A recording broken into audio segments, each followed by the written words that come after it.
Get off that exhausting hamster wheel and into balanced living with Dr. Marissa. Promise you joy in the mystery.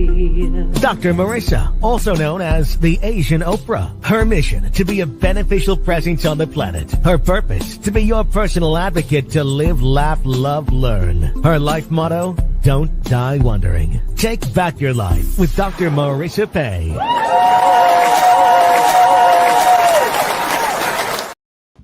And welcome. You're tuned in to Take My Advice. I'm not using it. Get Balanced with Dr. Marissa, the morning show here on KCAA, NBC News, CNBC News, and NBC Sports Radio Station, AM 1050, FM 106.5, home to the Asian Oprah, number one talk in the IE. Thank you very much. And streaming everywhere. iHeartRadio, Spotify, Stitcher, iTunes, TuneIn, Audible, Amazon Music, Tiki Live, Rumble, Podchaser, Spreaker, and more. Why so many places? Because I want to splatter maximum hope and happiness all over.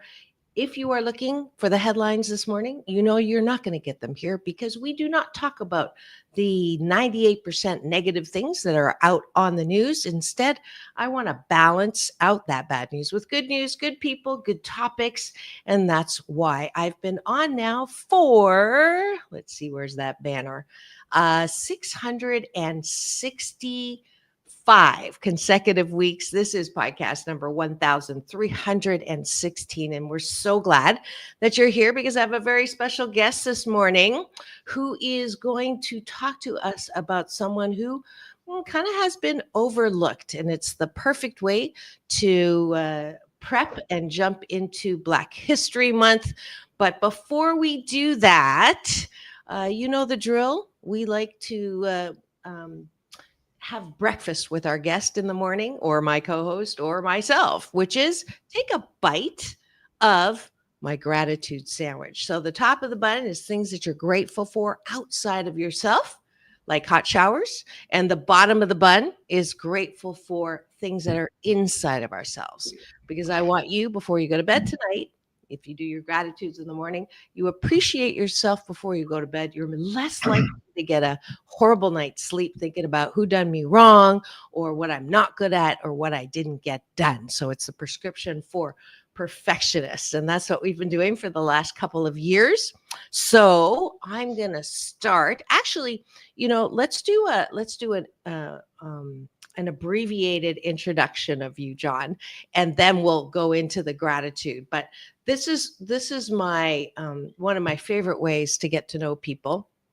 My guests and publicists know I don't like to do pre-interviews because I want to keep it fresh for the live. So I'm going to ask you. I don't have an answering machine, John, even though those are kind of out of vogue these days. But I don't have an answering machine. I have a questioning machine. So when you call me, it says, "Who are you? And what do you want?" So let's start with answering that question, and that'll kind of launch us into the gratitude sandwich. Who are you and what do you want? Well, my name is John Kennedy Howard. I've been on this planet for 77 years. And as far as gratitude, I would say that I start each day. I look in the mirror and I thank my maker for giving me one more day on planet Earth. Wow. Great. And what is, well, this is getting into the interview now. So let's go back to, thank you for that gratitude.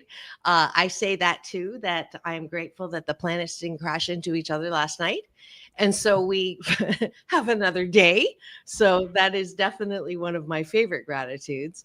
I'm going to say, besides a hot shower, I'm grateful for my morning coffee, which really does kickstart me, a body, mind, spirit, soul. So I'm grateful for that.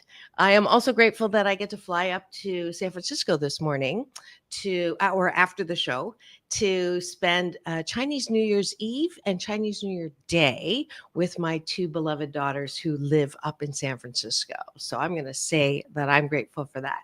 What else are you grateful for, John? Health and well-being come up repeatedly. I'm just thankful that I can still do what I really enjoy doing, and that's riding my bike, walking my dog, and exercising every day. And I think that's probably the best form of longevity there is just taking care of oneself. Awesome. Awesome. I'll end with I'm grateful that it's Chinese New Year, and I uh, am excited about celebrating my Chinese roots during this time. And if you missed the show yesterday, don't forget, if you're going to get your hair cut, get it cut today, because you're not going to get it cut for the next 14 days after Chinese New Year starts, because it will cut away your good fortune. And I'm also grateful for we have with us Leo, who's a wonderful support who comes and supports the show. And he is pointing out that John Howard is an accomplished cyclist himself. And yes, Leo, he actually got inducted into, I believe there's a Hall of Fame for cyclists that we're going to find out a little bit more about during the interview. All right, now we're going to go down to the bottom of the button. And Leo, feel free to put something down on the chat that is something that you like about yourself. And the reason why I do this is because there's a lot of awareness around mental health now, but there's also a lot of people looking to people, places, and things to soothe themselves, whether it's something to numb your feelings or someone to blame for not feeling good. And what I want you to do is build the foundation of good mental health by exercising your ability to say, you know what, I'm a good blank, or I am caring 88% of the time, or I'll start, I am creative. And this comes out of being sensitive. I used to really bother the bejeebies out of me when people would say, you're so sensitive. And now I say, thank you very much, because it's 100% correlated to creativity. So what do you like about yourself, John? Well, I think you hit the key point there. I am very definitely favor the creative side, and I think that's probably the best I can offer as far as where I'm coming from and what I do. The books that I've written and the stories that I tell are all part of either my history or history of another era. So yeah, I would lay the foundation squarely on the creative approach. Fabulous. All right, let's now finish with breakfast. I want to just encourage everyone to do this good life habit or this hashtag Blisscipline. 28 consecutive days, they're saying. They changed it from 21 to create a good life habit. So that's your challenge from me today, your Happy 88 challenge. And that way you can sandwich your day in the most positive way. Thank you for joining us for breakfast.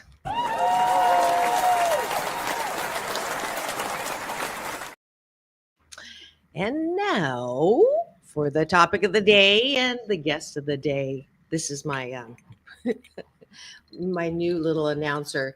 Everything is awesome. And that marks the beginning of the formal interview. And I'm just going to go off of what Leo put in there. How long have you been cycling? So tell me about when you fell in love with the sport. Oh, it's probably been over 60 years that I think about it.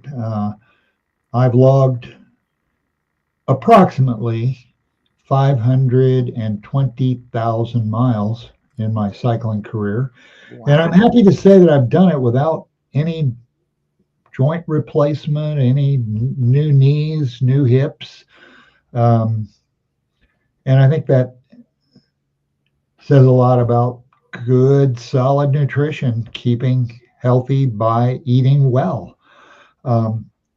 So, and of course, DNA is certainly a part of it. But who's to say where all of this is headed? I think, we live day to day, and to some extent we look beyond that, and it's the desire to keep going at a higher level that motivates me, and I'm totally willing to talk about the cycling career that I've had, and how it all came together. I had some experiences back in Springfield, Missouri, where I grew up.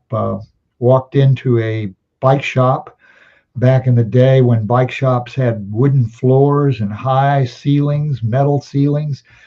And this was totally old school. And I found a comic book on the showcase, glass showcase counter. And I opened it up, and it was the story of Alph Letournier, the French 6-day racer, who had just broken the bicycle speed record, 108 miles per hour, on a Schwinn Paramount. So this was a Schwinn store, and they really promoted heavily that concept of pure speed, because that was a big selling point. And Letournier was a Frenchman who had come to the United States to end his career, because this would have been in the late 1940s, and he did so with an amazing ride out near Bakersfield, California. Went 108 miles an hour, and I said to myself, I want to break that record. Well, it was broken 2 or 3 more times after that, but that was my supreme goal, and that's what brought me into the sport of cycling.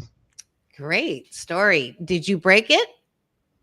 I sure did. It took a lot of time, and I had to develop a career and credibility. I had to show the world that I was one of the best, and I did. And at which point sponsors fell right into place. And it happened in 1985. I did break the record. I made 3, 4, 5, 6 attempts at Bonneville, and then finally got the record. We tried the San Felipe Highway in Mexico, but it proved to be too bumpy, and finally went to the Bonneville Salt Flats, where I broke the record, 152.2 miles per hour in 1985. So wow, one of my supreme goals. I had 2 more. I wanted to win the race across America, and that didn't happen. I finished second to Lon Haldeman, 1982 that was. But the other goals that I had, I wanted to win the Ironman triathlon. I was a swimmer in high school and a runner in college, so I figured I'd have an advantage with the bike, and that took 3 years as well. In 1981, I won the Ironman triathlon in Kailua Kona, Hawaii. Wow. Well, Finally, the last of the trilogy was to break the 24-hour record, and that took also 5 attempts. And I finally got that in Clearwater, Florida, on the Sunshine Speedway, 539 miles in 24 hours, which is an average speed of 22.9 miles an hour with 11 minutes off the bike. So, yeah, I've ridden a long way and still enjoy the sport immensely. wow.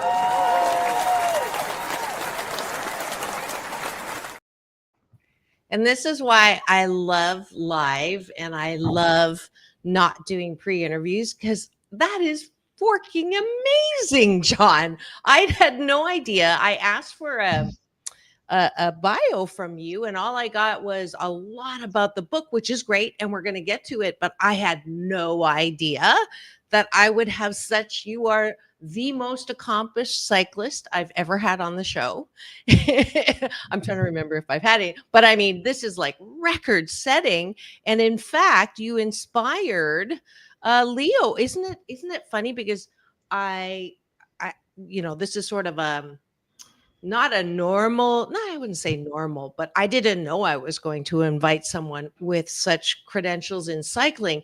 But Leo knows you. John was the man when I started racing bikes 45 years ago. What are the chances? What moment? What are the chances of that Leo, who comes on quite a bit live to chat with me during the show, is also a biker. I met him on the road training for the first race across of America, which he won. Is that the same one that you just said you came in second? And yeah, I have to amend that. That is a second place. Lon Haldeman was a better endurance athlete, and he whooped me that year. I wasn't prepared for the hallucinations and the 300 miles per day on old school bikes that we had to endure. wow. Headwinds all the way from Kansas. It was a rough crossing. I will tell you, nothing is worse than the Midwest in the summertime. And we did it in August. Today's Ram starts in June, which is a far more enjoyable time to ride a bike, but August, it's a bit tough, and it was hot, 100 degrees. Many days we had weather that was just abominable. So we did it. We did 4 of us. We started the race across America. John Moreno, Lon Haldeman, Mike Shermer, and myself. We were the founders of the event. Wow. I did not win it. I placed second, and I'm proud of that. Yes, you should. Everything I had to ride 300 miles a day, and most of the day, 18 hours a day to cover that kind of distance. Can't And even we didn't have narrow equipment. We were, as I said, using old school equipment. So wow. That is amazing. And national championships you've also won. Olympics, Leo is also mentioning. 3 Olympics: Mexico, Munich, and Montreal. A lot of stories connected with those events. But yeah, I have last count 19 national elite and masters national championships. Good Lord Almighty! I didn't know I was having you. That's amazing. And in the Olympics, did you win medals? Pan Am gold was my main accomplishment. I crashed in 2 of those Olympics, and luck is, it's a single day event. It's tough, right, because everybody wants to win it. Sure.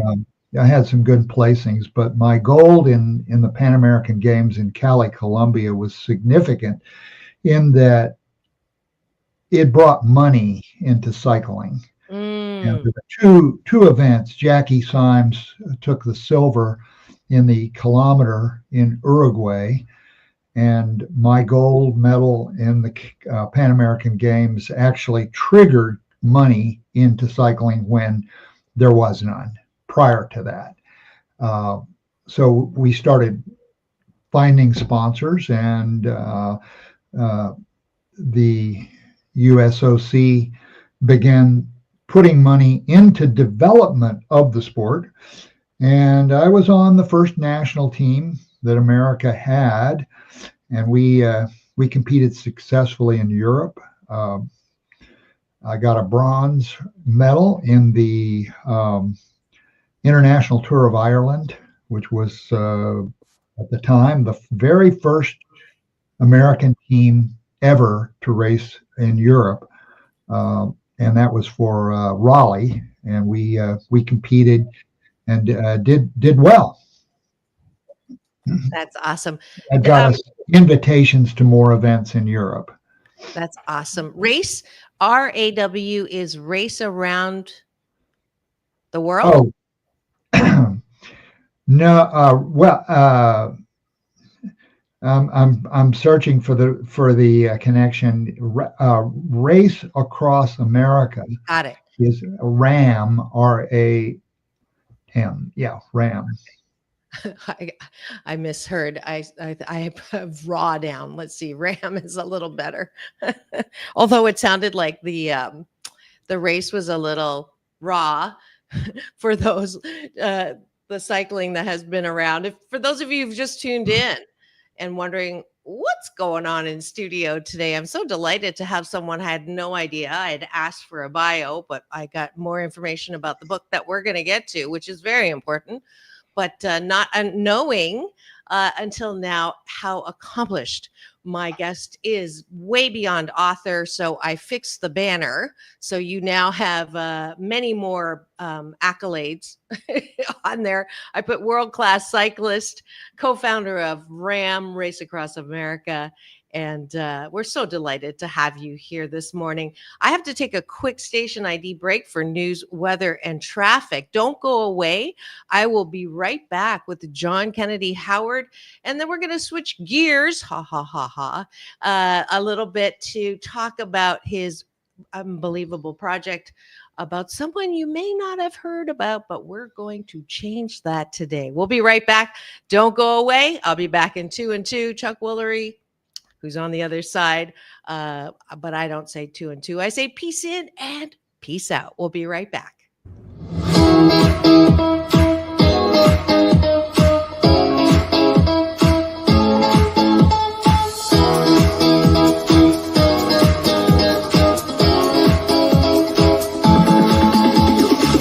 Take back your life with Dr. Marissa Pei. And welcome back. You're tuned in to Take My Advice. I'm not using it. Get Balanced with Dr. Marissa, the morning show here on KCAA, NBC News Radio, and streaming everywhere. iHeartRadio, Spotify, and of course, my Show Central that houses all 1,316 shows. But who's counting? Over the last 665 consecutive weeks. That's on my YouTube TV channel, where you get to actually see my guests as well as hear them.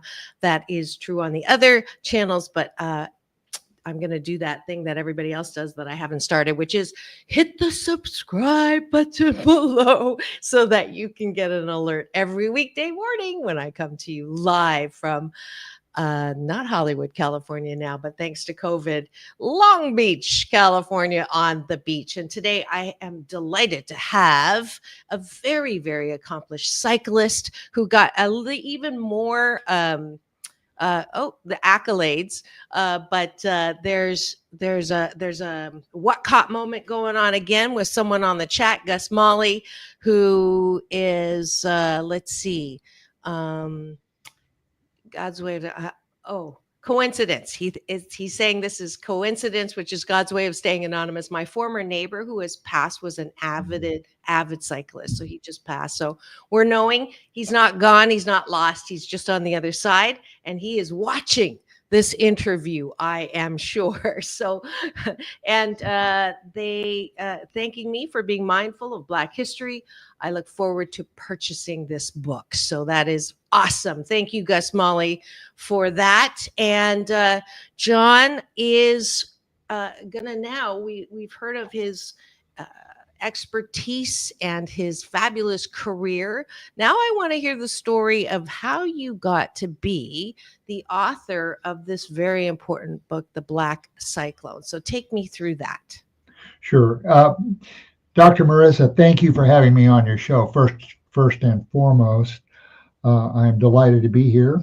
My entry into writing books started more than 40 years ago. I have 6 titles, some historical, some biographical, or autobiographical, I should say, and some are how-to books.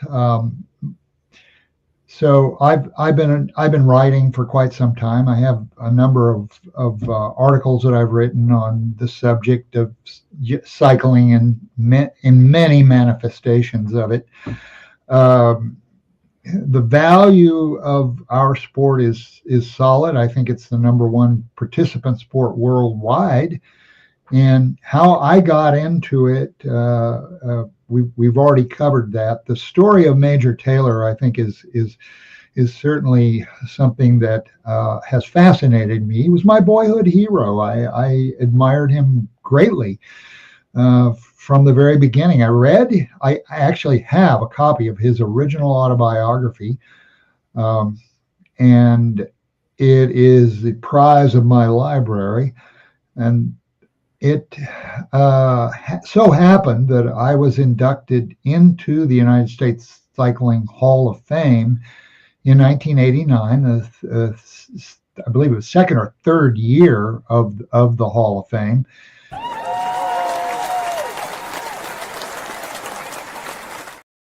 And that was with several noted cyclists of the era.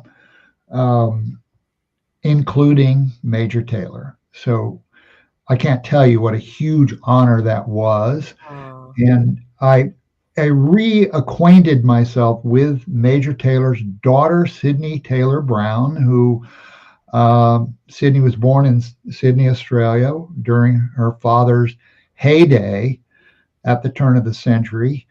But she welcomed me to her home in Pittsburgh, where I interviewed her extensively on 2 occasions. I started making notes very early on, and I had spoken to Sydney, but this really crystallized the whole experience, being able to sit down with her and listen to her stories. She didn't have a lot of information about her father prior to her birth, but she certainly had the knowledge of what happened to him after his retirement. And I have to say, it's not all. It wasn't fun and games. Mm-hmm. It was a rough period. Of course, the Depression, and I could cut to the chase and tell you, yes, it did end badly for him. Mm. He had almost an Amadeus ending, where he died and was buried in a pauper's grave in Glenmont Memorial Cemetery in Chicago, Illinois. Wow. John, do you mind tilting your camera so that your half your face isn't caught in the lower third? I don't want people to miss your whole visage. Or sit up.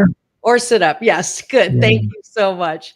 Because I don't want to get rid of the lower third there, because it's important. But okay, so you were aware of Major Taylor while you were biking, or as you were cycling, the history of cycling, you knew who he was. How did that come about? He really inspired me. He drove me, and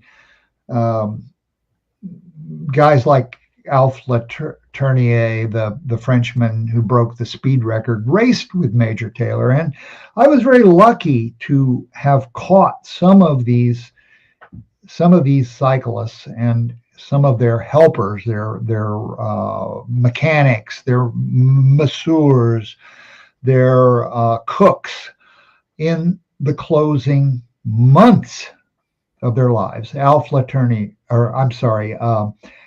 Goulet, who was from Australia, who actually loaned Major Taylor his bike for what would be his last race in 1917 in Newark, New Jersey.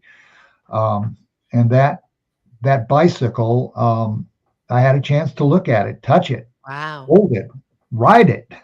So the whole experience, I traveled the world. I wanted to go to the various venues where Taylor had raced. I found a ton of information on research at the library. I call it the Rum Library in Sydney, Australia. I worked the microfiche labs for hours and hours at a time, and what I came up with was just a ton of solid information about Major Taylor.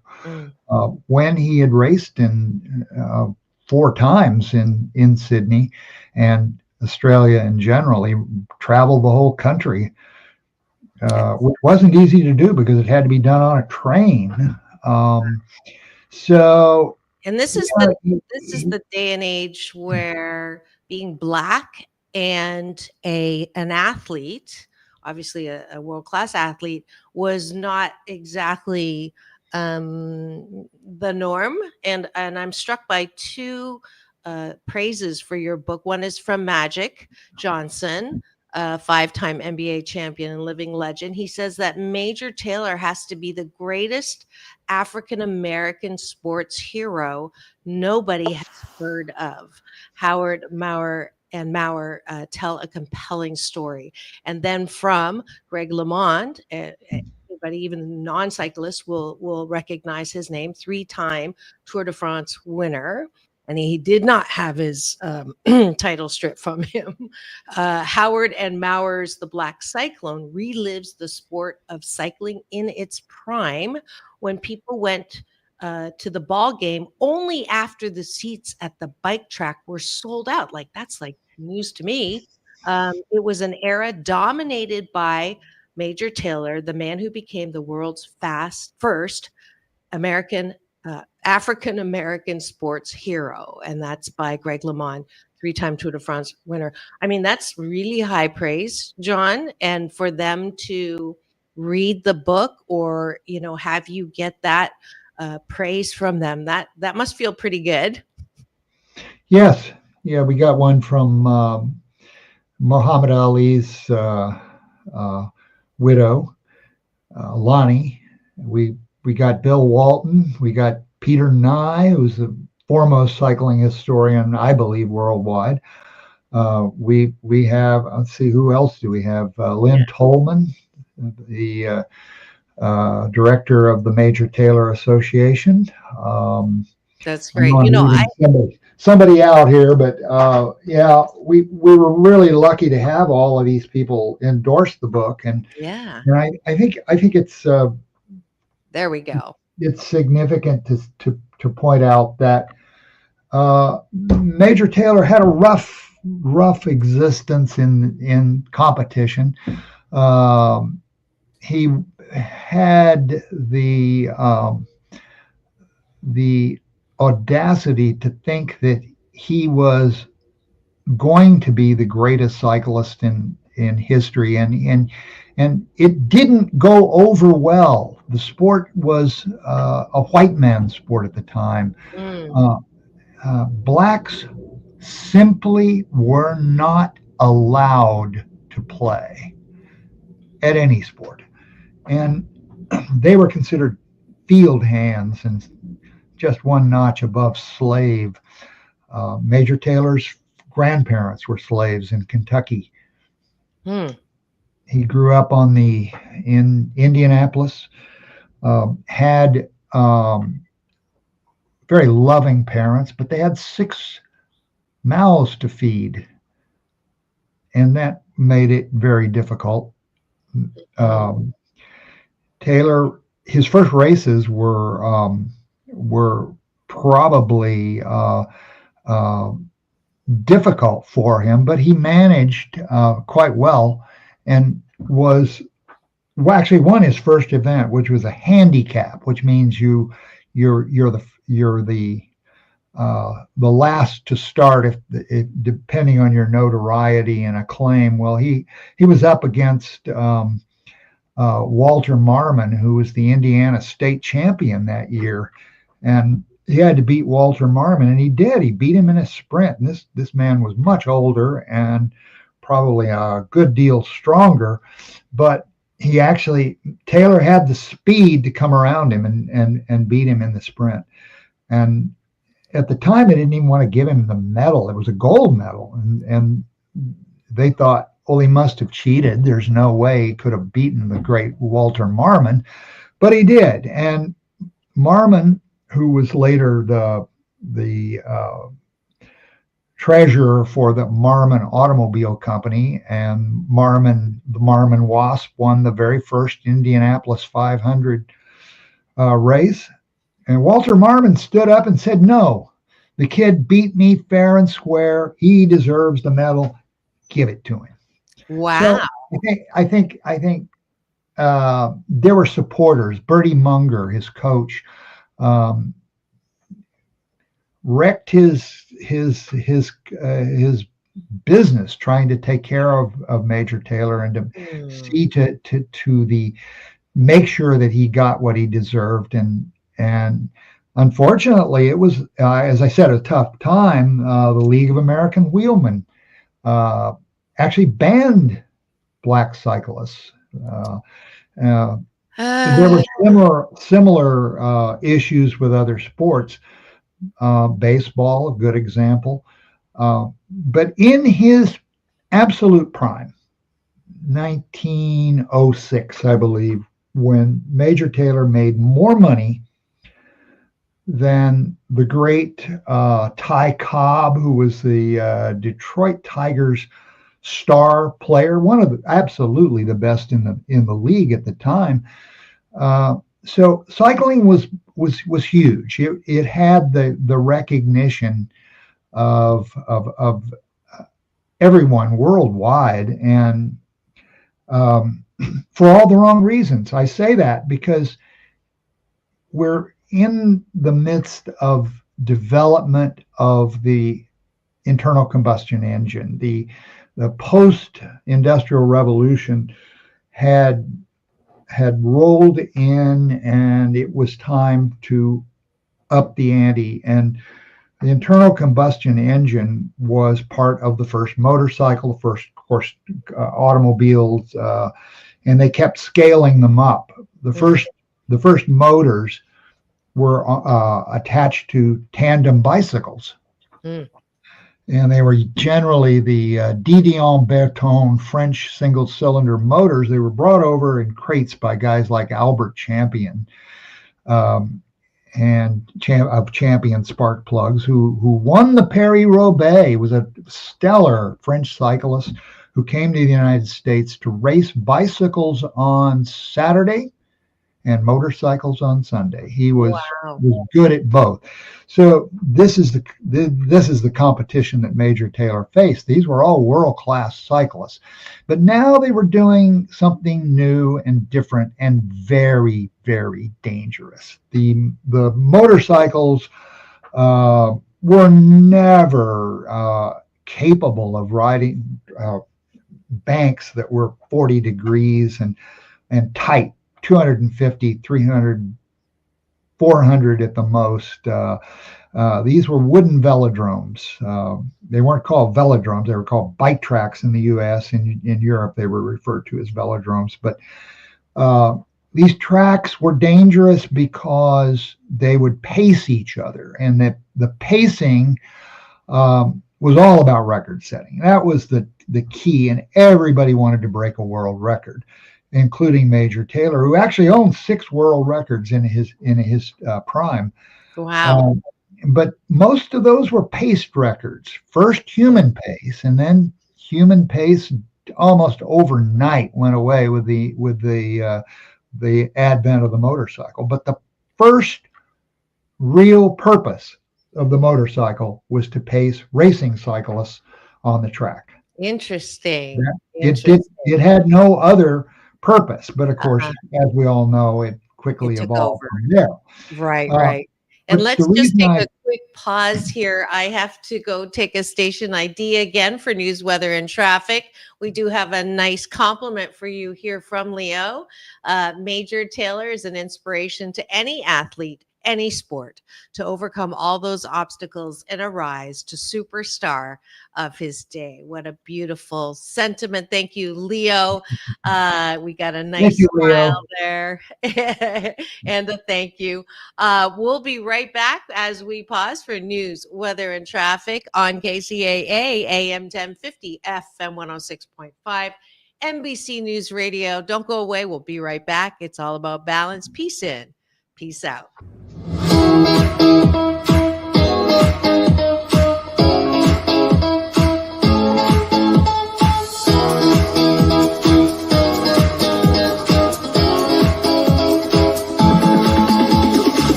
Take back your life with Dr. Marissa Pei. And we're back. You're tuned in to Take My Advice. I'm not using it. Get balanced with Dr. Marissa, the morning show, every weekday morning here on KCAA NBC News Radio, home to the Asian Oprah and number one talk in the IE. Thank you very much. And streaming everywhere, iHeartRadio, Spotify, and of course, my Show Central that houses all 1,316 podcast shows. I think I was doing podcasts before they called it podcasts, but we're so delighted that you're here. This is a show about hope and happiness, balancing out all the bad news out there.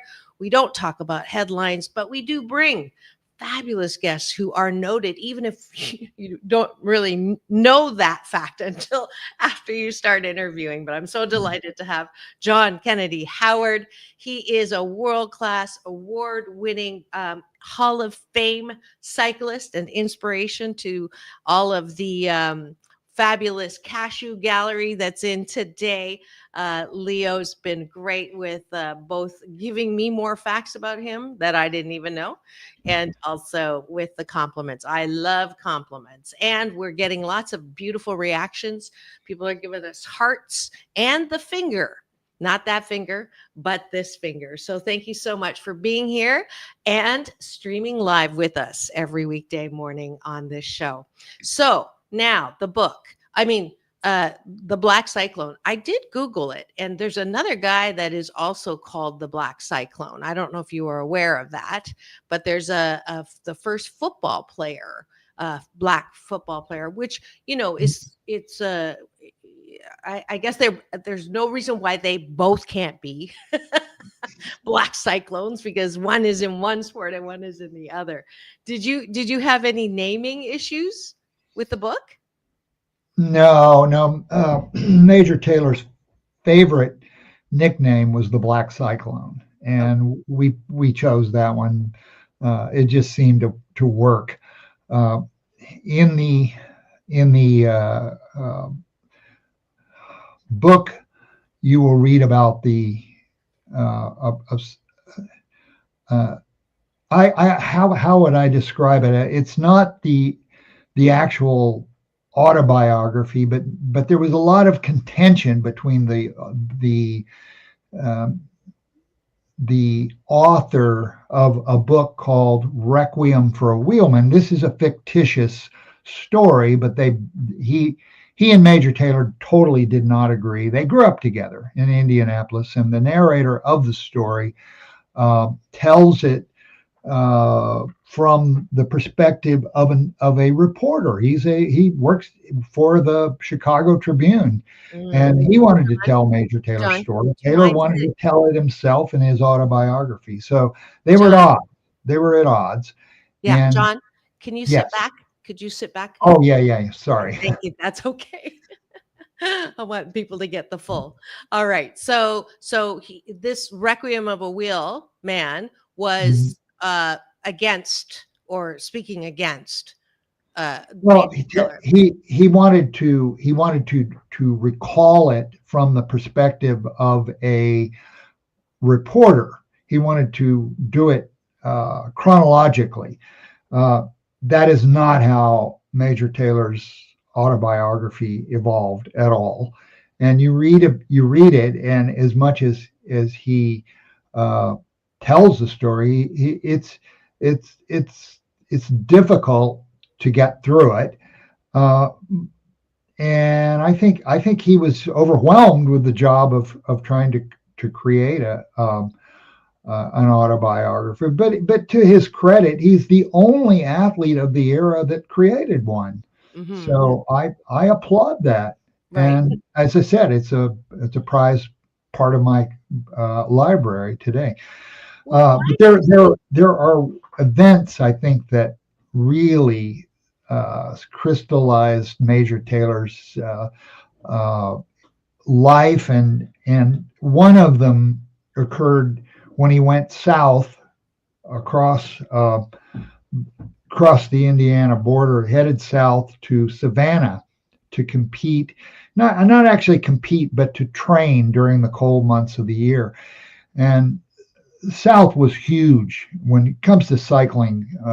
Every cyclist went south during the winter months to train. And so he got down there and he had an incident with a triplet. You have to remember bikes of the era were tandems, triplets, quads, quints, because they could generate more speed with more horsepower, basically.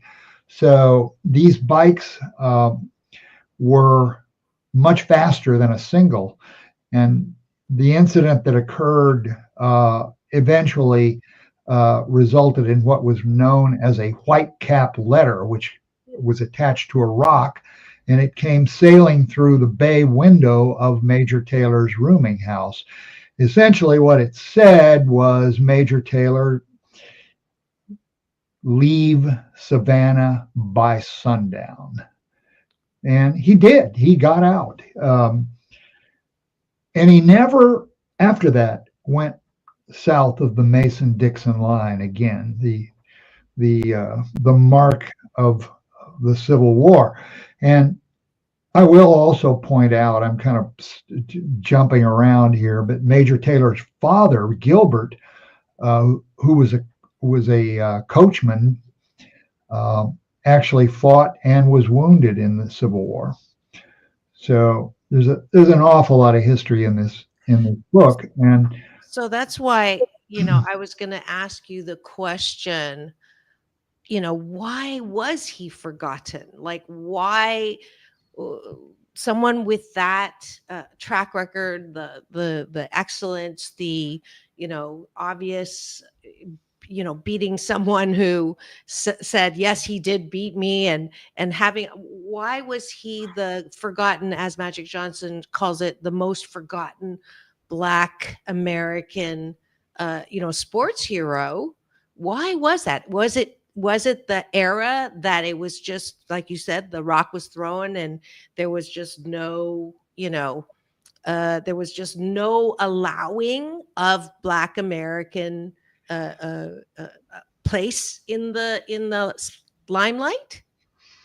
well, one of his friends, Jack Johnson, the heavyweight champion, boxing champion of the world, was a great example of an athlete that is recognized today far more than Major Taylor. But the era was wrong, and the sport was wrong. And when I say that, I'm talking about. I mean, you can cut the irony with a knife.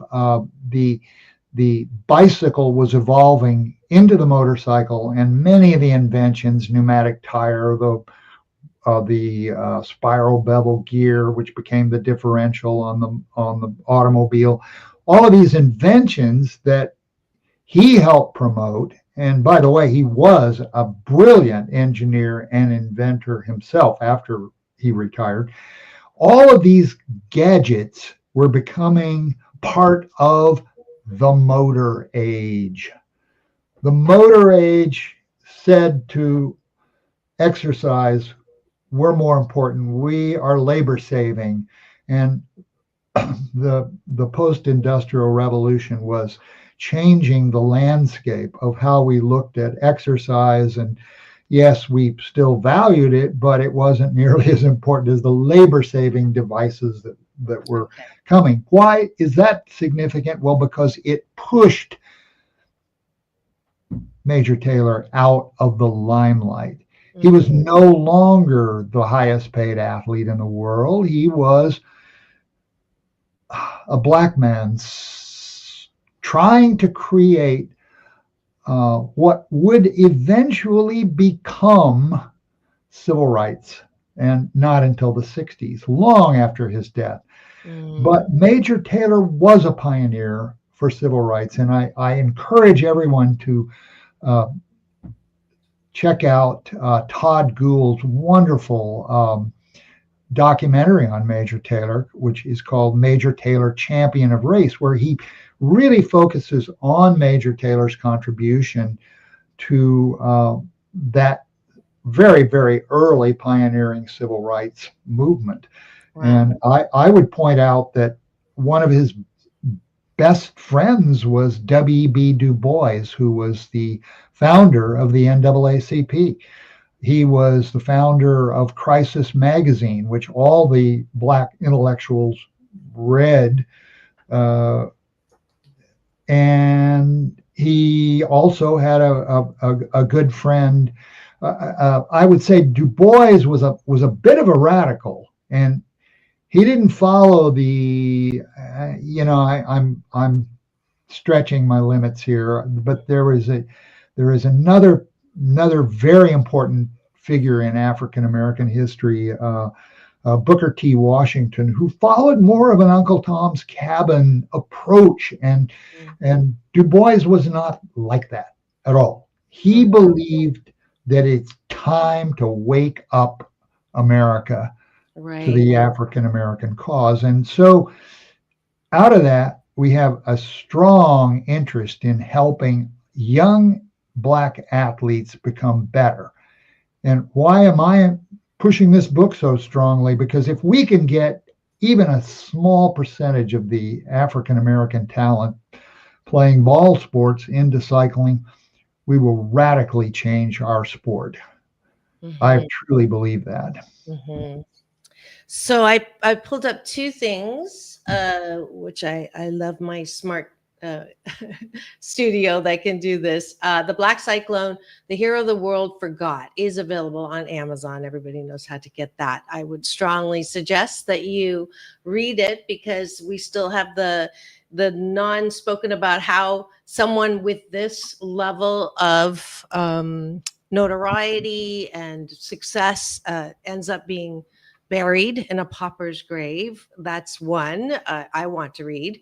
And then two, the PBS did the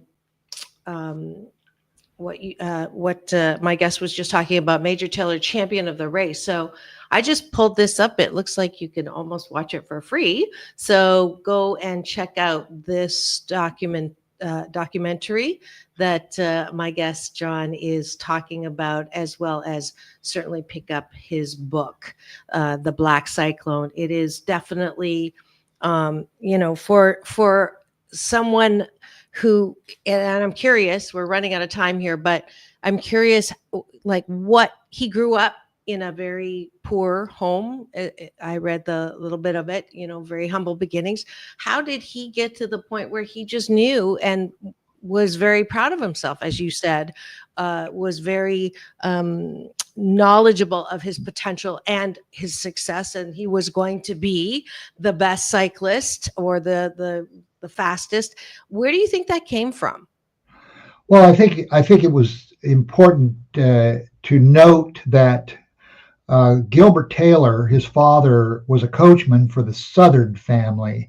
The Southards were a wealthy railroad family from Indianapolis, later moved to Chicago. But out of that household, Major Taylor was literally adopted by the Southard family, and he moved into the Southard home and was tutored. He had the tutelage he received from the Southard family was more than a sufficient education of that era, and he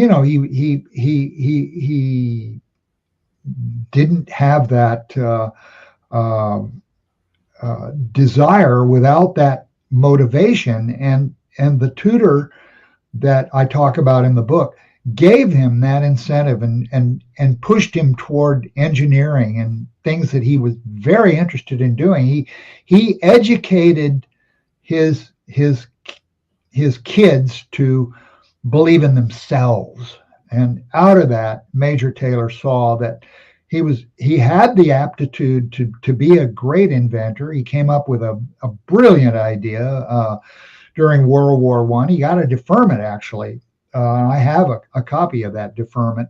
In World War One, as an inventor, he created a spring wheel, which was the answer to the rubber shortage during World War One, and it was a great idea. It was a radially spoked wheel that had sections of rubber on the top of it. It actually improved the quality of vehicle suspensions. Sadly, he was ripped off, and the patents were never officially filed. Maybe his own mistake. I don't know. Mhm. We don't know what actually happened, but we do know that he lost that battle, and it cost him a great deal of money, millions, in an era when, money was becoming more scarce, and during the Depression. So it hurt him badly, and he never completely recovered from it.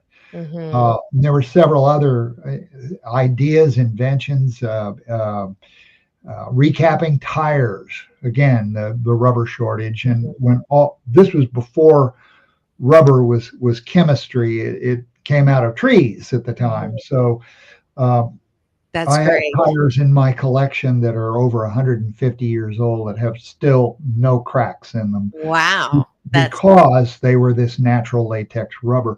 So so Major Taylor realized that resource could be capitalized on, and unfortunately, he was not the one to be able to pull it off. But right, right. um, Well, we are out of time, and I just want to say thank you so much for bringing this incredibly inspiring story about someone. And Black History Month is now, and we're uh, in an environment where there are those who are afraid that things are going to go backwards instead of forwards. And I just want to say that this is a man who was in the worst of times, and yet he was able to do what he loved, do it well, use his creativity. He did have support from those who do believe that Black America is a good America, those who believe that the color of your skin should not make a difference when it comes to the freedom to learn equally and to excel equally as any other person who came to this country. So I hope you can hear the undertone of the of the words that I'm using right now. We don't talk about politics and religion on this show, because I think hope and happiness is for everyone. However, I'm also addressing the fact that this is perfect timing. I love the fact that you made this a project that you are bringing a man forgotten who really deserves the limelight. So for that, I'm giving you Dr. Marissa's Beneficial Presence on the Planet Award.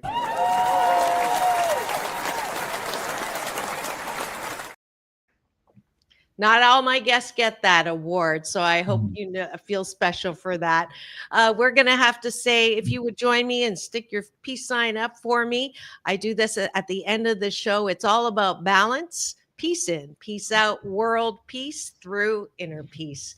Thank you, John Kennedy Howard. Go to buy the book, The Black Cyclone, and please do pick it up.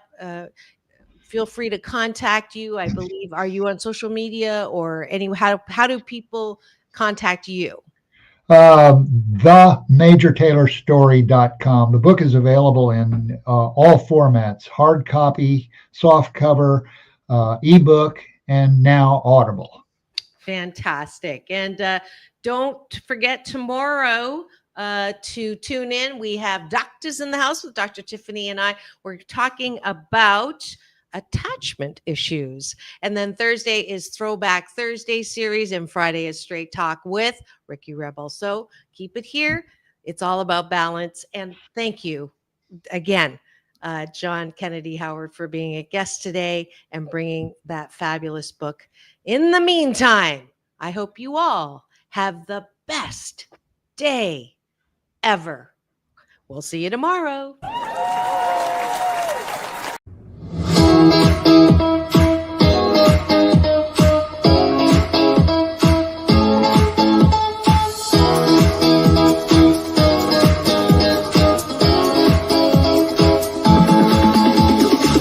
Take back your life with